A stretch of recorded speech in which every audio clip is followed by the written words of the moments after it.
Je m'appelle Nadia Douib, je suis née à Carthage, en Tunisie. Je suis maman de 2 filles.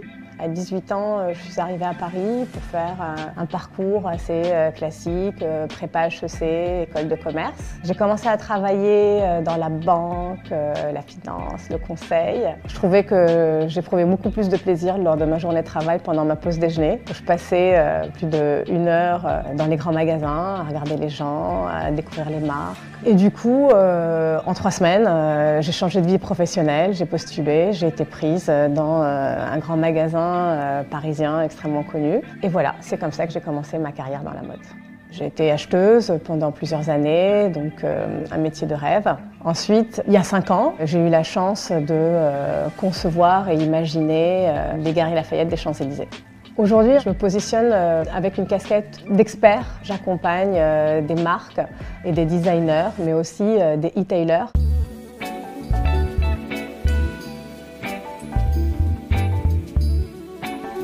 C'est un appartement que j'habite depuis maintenant 5 ans. Et alors pour une Parisienne d'adoption, j'ai toujours rêvé d'être dans un appartement haussmannien avec du parquet en point de Hongrie. Le salon, il a été imaginé avec ce mix de low and high, on dirait, comme dans la mode. Les murs sont plutôt neutres, les rideaux sont très très simples, mais les canapés sont plutôt colorés et imposants.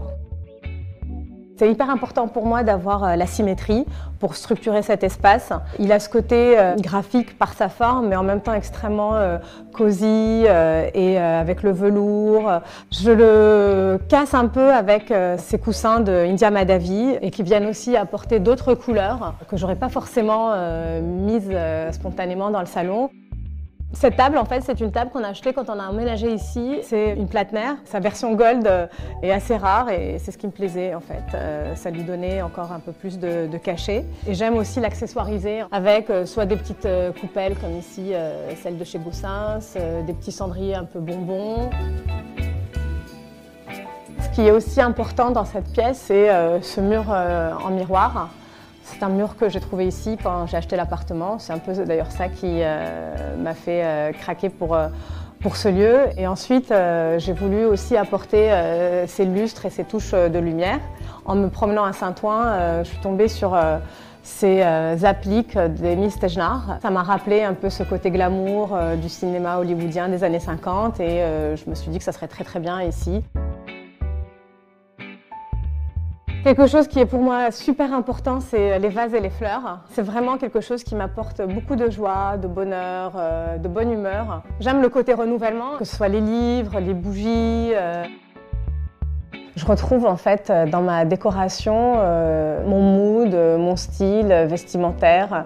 Moi j'aime bien les couleurs assez chaudes et les matières assez riches, donc je me rends compte que mon salon est en velours, dans un rose beige, couleur que j'affectionne. Un peu de panthère aussi, j'ai une moquette panthère. Donc, on parle beaucoup dans la mode de lifestyle et en fait c'est vrai. Le lifestyle c'est comment on s'habille, mais comment aussi on décore sa maison, comment on reçoit ses amis. C'est une continuité en fait.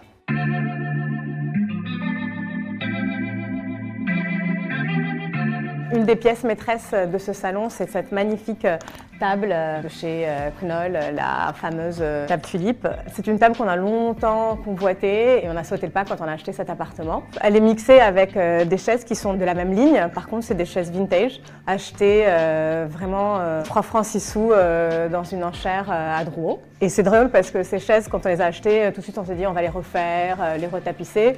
Et finalement, on aime bien ce petit côté usé, élimé, qui nous rappelle aussi leur côté vintage. Sur les murs, il y a aussi des choses qui me tiennent à cœur. C'est très éclectique et en même temps, ça me ressemble bien et ça représente bien aussi mon parcours de vie. J'aime beaucoup cette photo. C'est un artiste libanais qui s'appelle Ziad Rantel. Cette pellicule, en fait, c'est une pellicule qu'il a retrouvée, qui est expired parce qu'elle a été abîmée pendant la guerre. Il l'a utilisée pour faire des photos dans Paris. Ça représente une femme anonyme à Paris. C'est une pièce qui me touche et je trouve qu'elle apporte aussi ce côté un peu plus calme et plus graphique dans l'appartement. Ensuite, ce que j'aime beaucoup, c'est ces petits objets, un peu sculpture. Donc ça, c'est une lampe sculptée dans de la pierre d'un artiste qui était à Saint-Tropez dans les années 70 et qui fait cette pièce qui illumine très peu mais donne beaucoup d'atmosphère et d'ambiance. Donc là, on est dans ma chambre et la chambre, en fait, c'est un espace très simple, constitué du lit et du dressing. Donc il y a aussi bien des choses comme ce manteau. J'aime quand je porte mon manteau rose Jacquemus que les gens me parlent, me sourient, me disent merci parfois parce que dans la grisaille parisienne, c'est pas toujours évident. Après, il y a des pièces assez dingues comme cette jupe qui est moitié sage, très tweed et moitié paillettes. La mode me permet vraiment de vivre mon quotidien d'une manière plus intense. Elle me permet d'avoir confiance en moi.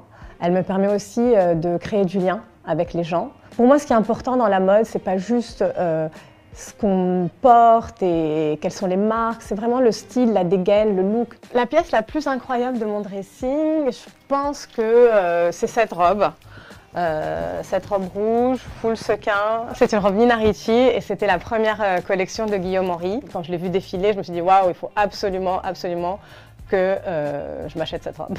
Après, bien sûr, hein, les murs ne sont pas extensibles à l'infini. À un moment donné, il faut faire des choix. Donc je donne des pièces. J'en vends aussi quelques-unes. Et souvent, il y a des pièces que j'ai envie de garder, même si je ne les porte pas. C'est des pièces qui ont représenté une histoire ou juste parce que je les trouve dingues et que c'est pas parce que je les porte plus que j'ai plus envie de les regarder. Donc c'est un peu comme un tableau, mais dans mon dressing.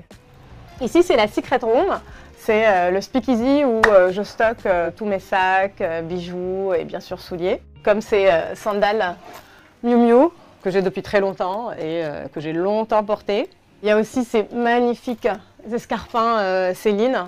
Je crois que ma paire de souliers préférée reste celle-là. Ils sont tellement beaux que j'ai vraiment peur de les abîmer en les portant.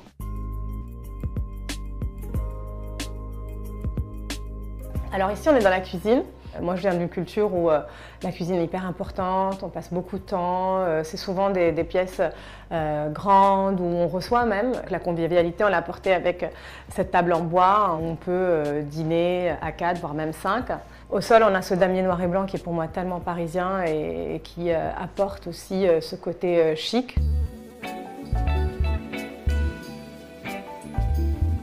Ce que j'aime chez moi, en tout cas, c'est que c'est en même temps chaleureux, c'est en même temps parisien, il y a une atmosphère.